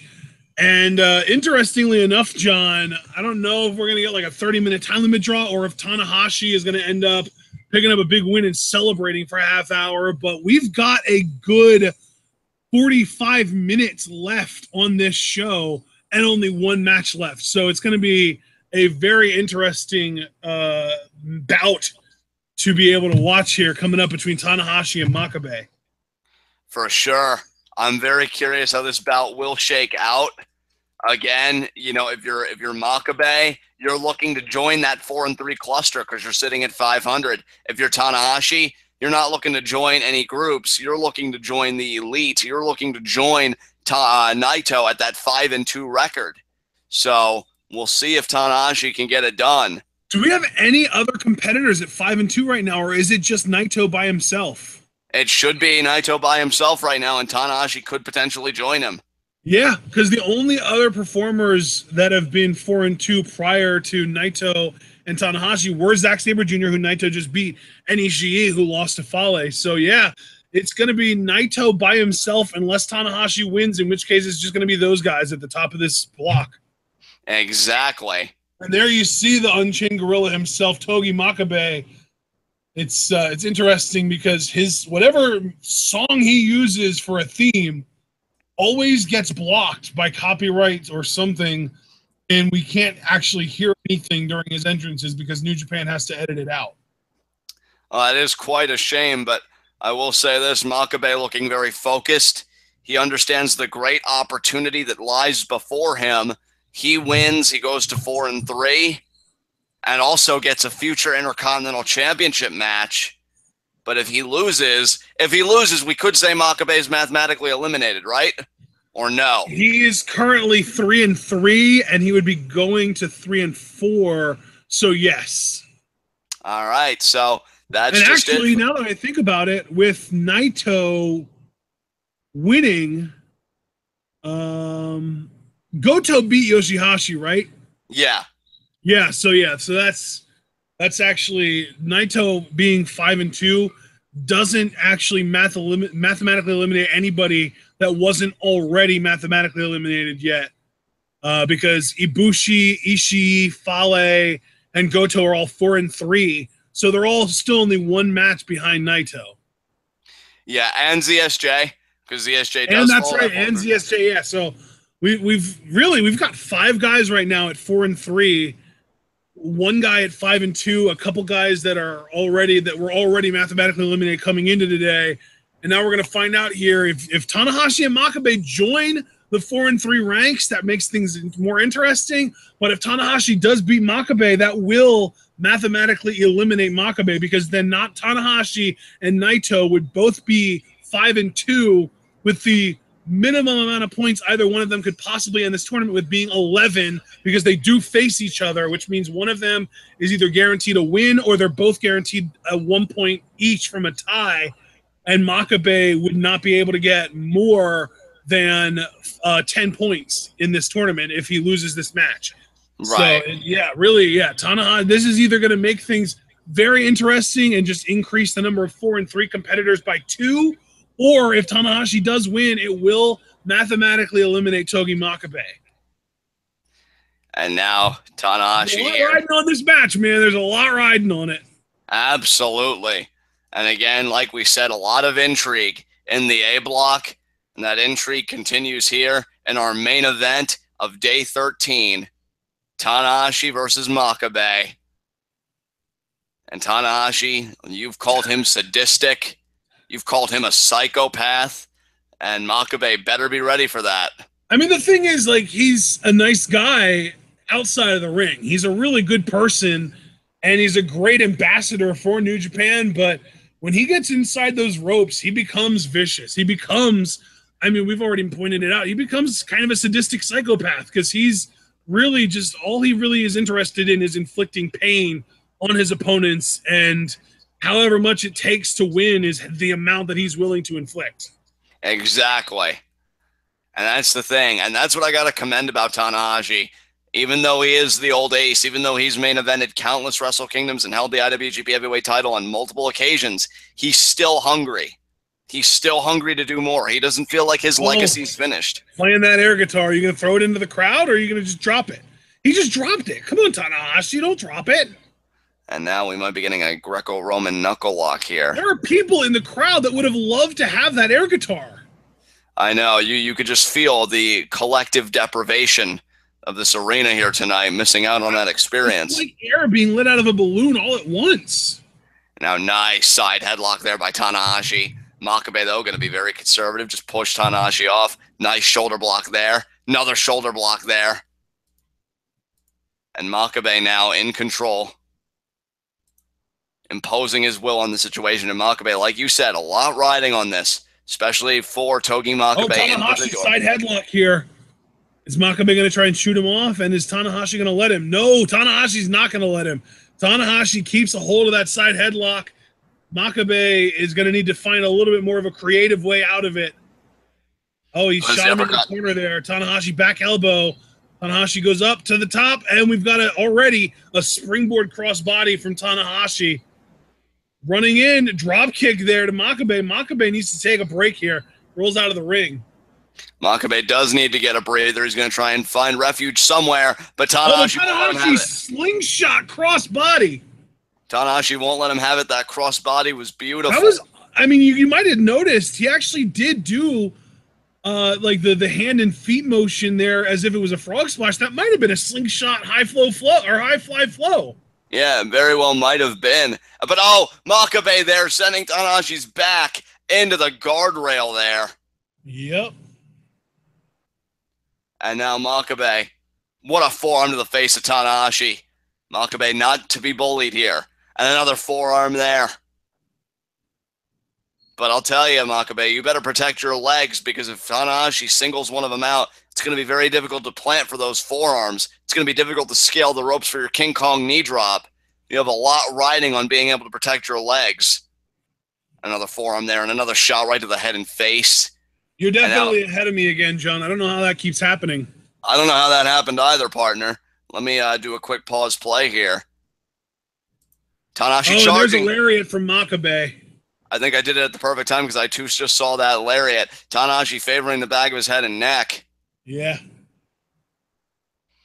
And Makabe, he's feeling himself right now. His swagger's up. His confidence is up. Ref begins the count. Makabe not going to mind that. You know, because pride's one thing, but the G1's another thing altogether. And Makabe knows I'm not out of it yet, but I will be if I lose this match. So Makabe's fighting like his life depends on it, because in the context of G1, it does. And now Tanahashi. Wow, that was closer than I thought it would be. That actually, Tanahashi just allowed the count to get all the way up to 17 before rolling back in the ring. And Makabe remains in control. You see him stomping away there at Tanahashi. Nice forearm there. And another forearm. Oh, but Tanahashi returns fire. Forearm, gut check, uppercut, off the ropes. Makabe power slam, though. Nice power slam there. That was a vicious power slam. He added a little extra malice to that power slam than we normally see. Hooks the leg. Tanahashi still does kick out, so. Tanahashi staying in it, but you're right, partner. There was definitely some extra oomph to that power slam, and now the rear chin lock expertly applied by Togi Makabe. We sometimes talk about the oft understated technical acumen of Makabe. What an elbow right to the face. Elbow right to the dome. And Makabe is just vicious, but again, you have to be. He knows his circumstances right now. I'm only at 500. I need a winning record. I need to get admission into that cluster, that 4-3 cluster, to keep my G1 aspirations alive. Well, not only does he need admission, but he really does need to kind of bring Tanahashi into that cluster as well. Exactly. Because you've got to remember, if Tanahashi wins this, he's not in any cluster. He's breathing rare air up at 5-2 with Naito. Exactly. Tanahashi there recedes into the corner. Makabe, he's feeling it. Shoots Tanahashi off the ropes. Corner, charging in there, goes for the lariat. Tanahashi ducks. Tanahashi does have that quickness. I think he does have that advantage. Oh, boot. Tanahashi charging in again. But Makabe went for another boot, but Tanahashi caught it. He's going to go for a dragon screw. Oh, there it is. He got it. First dragon screw of the match. That's the sadistic side of Tanahashi right there. He does not care how big you are, how tall you are, how strong you are, how tough you are. He will screw your leg as many times as it takes to win this match. I couldn't have said it better myself, partner. And this could be the beginning of the end for Makabe. Makabe, though, shoots Tanahashi off the ropes, nice but there's a forearm. I was almost expecting him to do a sling blade there, but no, just a jumping, almost Superman Punch-esque forearm. That flying forearm by Tanahashi was just beautifully done. Yeah, Tanahashi now is dictating the pace. Goes to the middle rope there, and he got it. Flawless. Lateral press, and Makabe kicks out. You know, in Mortal Kombat, when they say flawless, it's always a flawless victory, but we haven't seen that yet here. Not with Tanahashi. He might win, but it's not going to be a flawless victory because he's already gotten beaten up quite a bit. Absolutely. He's taking quite a bit of damage. And, partner, I was going to say earlier, oh, wait a minute here. Before I finish my thought, we got 10-count punches. Tanahashi stealing? I was going to say, Tanahashi doesn't normally do 10-count punches. That's a Makabe move. And now look at Makabe turning it around. And now he's in the corner. Yeah, you can see he's getting up on the middle rope. He's going to do the 10-count. 1, 2, 3, 4, 5, 6, 7, 8, 9, 10. And we all know what he likes to do after that. If he gets this Northern Lights, it could be a setup into the knee drop. He got it. 2. Only a 2-count, though. She does kick out. But he does like to use that to set up the knee drop. It's either that or the German off the middle rope. But either way, Makabe's in control, and he really has been since they were on the outside. Yeah, Makabe's done an excellent job of keeping Tanahashi around here. Tanahashi flipping off Makabe, mocking Makabe's taunt. Makabe likes to throw up the middle fingers as just kind of like a general taunt, like what you used to see Stone Cold Steve Austin do in the U.S., but Tanahashi throws him right back in Makabe's face and eats a lariat for his troubles. And now they both go down. Referee checking on both men. And, partner, I'm going to say now that both these men are down, if I'm Makabe, this may be the one and only match where I'm really thinking about utilizing my cheat code here. Yes. Yeah, definitely. Get Tanahashi on the top rope and force him to make that decision whether he would rather eat ring post or get German suplexed and met with a knee to the back of the head. Exactly. Because if Makabe hits that cheat code on Tanahashi, I guarantee you folks, this match will be over. Another forearm there by Makabe. I love Tanahashi, but he's not a better striker than Makabe, and he knows it too, and that's why he went after the knee. He knows he's not a better striker than Makabe as well, so he is just going to take – I mean, we're talking about cheat codes. What better cheat code is there than cutting down those tree trunks that Makabe calls legs? There is none, partner. There is none, and that's why I admonished Makabe. Oh, what a lariat. They're out of the corner from Makabe. Yeah, he exploded with that indeed. And Makabe, now the expression changed. He's looking pissed. He's looking irritated. And there's only one object of his ire, and that's the Intercontinental Champion. He's thinking King Kong Lariat? No. Tanahashi Sling Blade? No. Togi Left Arm Lariat. And he got it. Oh, what's he thinking here? Powerbomb. Oh, that's right. The kneel down powerbomb. He hit it. 1, 2, and Tanahashi kicks out. Oh, but Togi, Makabe's going to the top rope here. He's going to go for this King Kong knee drop right off the bat. Oh, but Tanahashi out of the way. I appreciate Makabe's sense of urgency, but that did feel premature to me. You know what, though? You know Makabe has that sense of urgency because he just missed his knee drop, and he's still the first man to recover. He's on his feet. He wants to win this match so bad. And now he's got Tanahashi up in a fireman's carry. What's he thinking here? Well, wait. It doesn't matter. Tanahashi neck breaker. Twist and shout, baby. Twist and shout there by Tanahashi. Tanahashi needs to once again mount an offensive here. Makabe has so much riding on this, but in his own way, so does Tanahashi. You talked about breathing rare air, and that's exactly what Tanahashi would do because he would get at a very high peak on the mountaintop at 5-2, and he would be sharing that space with only one man, and that is Naito after his victory over ZSJ earlier tonight. There's a lariat there by Makabe. Tanahashi staggered. Off the ropes, sling blade. Oh, Tanahashi's going up top. He wants a high fly flow immediately. He has a sense of urgency as well. Is he going to get it, though, is the question. No, he's not. Makabe moved out of the way. He rolled pretty much as soon as he saw Tanahashi leave his feet from the top rope. And now Makabe. Can he capitalize? He's on his hands and knees here. Tanahashi rolling to the opposite corner. Missing that high fly flow could have been devastating. So now, Makabe's missed one King Kong knee drop. Tanahashi's missed one high fly flow. Who's going to get to their feet first? Makabe I don't know how does. smart it is for Tanahashi to roll to the corner like that. His best strategy in this might be to keep it as close to the middle of the ring as possible. Oh, and there's a lariat from Makabe, and that was just a devastating blow. You saw it took Tanahashi down off his feet, but now Tanahashi thinking dragon screw, but look at Makabe with these judo chops to the neck. And he went for another lariat, but Tanahashi with a German suplex bridge. 1, 2, and Makabe does kick out, but Tanahashi keeps the waist lock. He does. Now he could be thinking, no. Who's going to try for German again? Back elbows. Makabe got out of it. Now Makabe has a bridge. And he bridged that as well. 2, and Tanahashi kicks out, but again, Makabe keeping the waist lock. Both men keeping the waist lock. Tanahashi was unsuccessful as oh, wait a minute. This might be it, John. This might be it. He's got him set up. What's he doing here? Lariat. Oh, he just hit him in the back with a big lariat here. Oh, my God, if he gets Makabe. This German suplex, it's the perfect setup for the King Kong knee drop. He's resisting. He's about to meet post.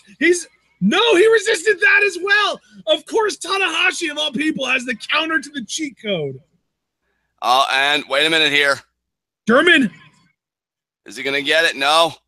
Tanahashi there with the elbow. No, the back elbows. That's the way to get out of this. And Elliot slides out. Wow. Look at that. And skins the cat into the ring, and now Tanahashi going for a German of his own. And he got it with a perfect bridge. And he bridged it too. 2. And only a 2 count there. I just said 2 3 times in like 5 seconds. And Tanahashi thinking sling blade again. Yeah. He got it. And he hit it that time. Oh, man. This is the beginning of the end for Makabe, I think, John. Oh, but the 1 count! The 1 count! Tanahashi going up top. He's going to immediately. While Makabe's on his feet. That might be a mistake. Makabe might catch him. And he didn't. Doesn't. That's going to be it. He's going to hit one more high fly flow on Makabe, and it's going to be the end of the match. Time to consider Makabe mathematically eliminated here. It rides on this. Oh, I thought he got the knees up. He didn't. No, he hit it. 1, 3 2, count. and that's it. Tanahashi picks up the win. Makabe has been mathematically eliminated, and Tanahashi joins Naito. Like I said, rarefied air at 5-2. We've got some guys in the B block that might have better records than that, but as far as the context of the A block goes, those guys, Tanahashi and Naito, are the best of the best. Yeah, you can't get any better than those 2 guys right now, and you certainly can if you're Togi Makabe, who falls to 3-4 and is mathematically eliminated. I have an E by his name now. He joins YOSHI-HASHI and Yuji Nagata as mathematically eliminated. John, tell me, who are Tanahashi's 2 losses to? Because I feel like he lost to Ibushi. ZSJ and Ibushi. Okay, it is. Okay, and those 2 guys are going to get Intercontinental Championship matches between now and Wrestle Kingdom, but the important thing to note is that Togi Makabe will not. Exactly. Togi Makabe will not be in that class. He couldn't join the 4-3 cluster, and by extension, bring Tanahashi with him. Tanahashi reveling in his spoils. He joins Naito. This block might just come down to the two of them, or we might get a surprise like we did last year, and it might come down to the two of them in a way, but somebody else, maybe with a 4-3 record right now and a better record later, will be waiting in the wings to take that A block crown. Partner. And you know what? The really interesting thing is that we're on the 7th day out of 9 for the A block, and we have 7 people left still in contention for this block. It is Tanahashi and Naito at 5 and 2, but then it's also Ibushi, Ishii, Fale, Goto, and Sabre Jr. all at 4 and 3, still contending, still with a shot to win the block. Well, partner, I'm going to ask you not to jump guns, but let's look ahead to day 15 on Sunday. What are we looking at there, partner, for that?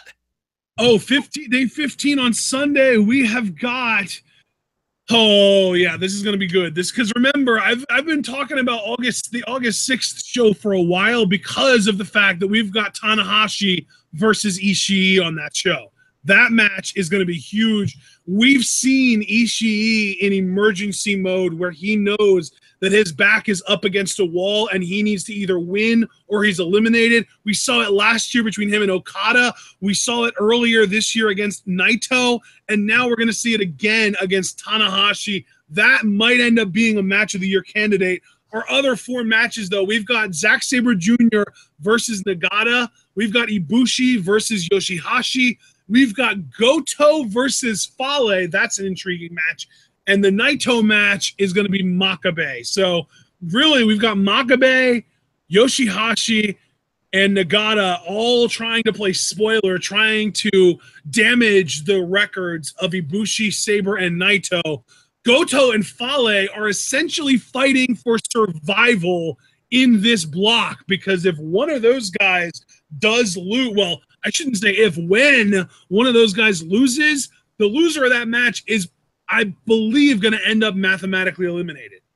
Right. So the bodies are starting. They're both 4 and 3, which means that the loser of that match would be 4 and 4. And with 4 losses, you can't accumulate more than 10 points. And either Tanahashi or Naito is guaranteed 11 or 12 points, depending on whether they tie or whoever wins that match would have 12. So again, 5 wins is the most you can get if you have 4 losses. And so the winner of Goto Fale continues, but the loser is fully mathematically eliminated. So that's going to be another one that's going to be very interesting. But really, the match that I'm really hyped on for that show is Tanahashi Ishii, because I just want to know, can Ishii pull that one out? Can Ishii pull that one out and keep his A-block hopes alive? I hope he can, because that would also make him the 3rd man to get a future shot at the Intercontinental title, which would be huge. Yeah, because again, he's never held a singles title in New Japan other than just the Never Openweight title, which really, the Never Openweight title is kind of tailor-made for a guy who fights like Ishii. But I think we've seen in the past, and really a lot in this G1, he's more than just the Never Openweight style of fighting. He's more than just that backyard brawler type. He is a very technically sound wrestler. He does have an understated element of athleticism to his game. He even showed today that he has a submission element to his game.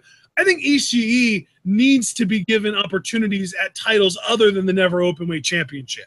I agree, and he could seize that opportunity in more ways than one, because if he beats Tanahashi on Sunday, he'll get a future Intercontinental Championship match. He'll go to 5 and 3, make Tanahashi fall to the same record, and he'll have won that. That if he does beat Tanahashi, them both being at 5 and 3 is great and all, but he also beat Naito. So really, if he ends up with the same record as those 2 guys, he wins the block. So I mean, this match, the Tanahashi match, is, I mean, at present, I'm not talking about, collectively, but at present, the biggest match for Ishii in this tournament because of his personal standing and just the surrounding circumstances. But brother, that is Sunday, and we'll be going live at 3 with that on Sunday. For now, this is a great day in the A block, and we're going to switch gears for day 14 tomorrow back to the B block, where the big topics of conversation are Suzuki, are Omega, are Okada, and thinning out the herd of the B block. You just mentioned 3 names, and Okada and Suzuki are going head to head.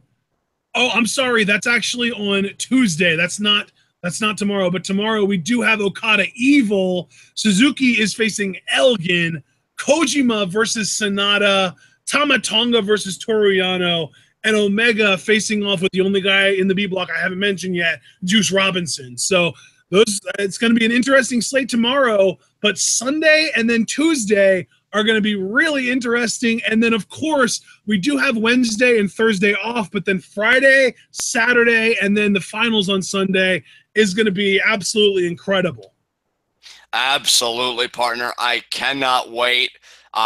These next few installments of the tournament right before the finals, this is everything right here. Because it's the home stretch, brother. It is the home stretch. We are more now than 2/3 of our way into this tournament. Exactly, because in the context of the B block, you know, again, we've been talking a lot about Suzuki. I am a diehard Suzuki fan, but he has to win tomorrow. If he loses to Elgin, I mean, you could kiss any chance he had of winning the block goodbye. He has to keep winning. He can't lose another match in his personal tournament experience. Evil too? He did lose to Evil, yes.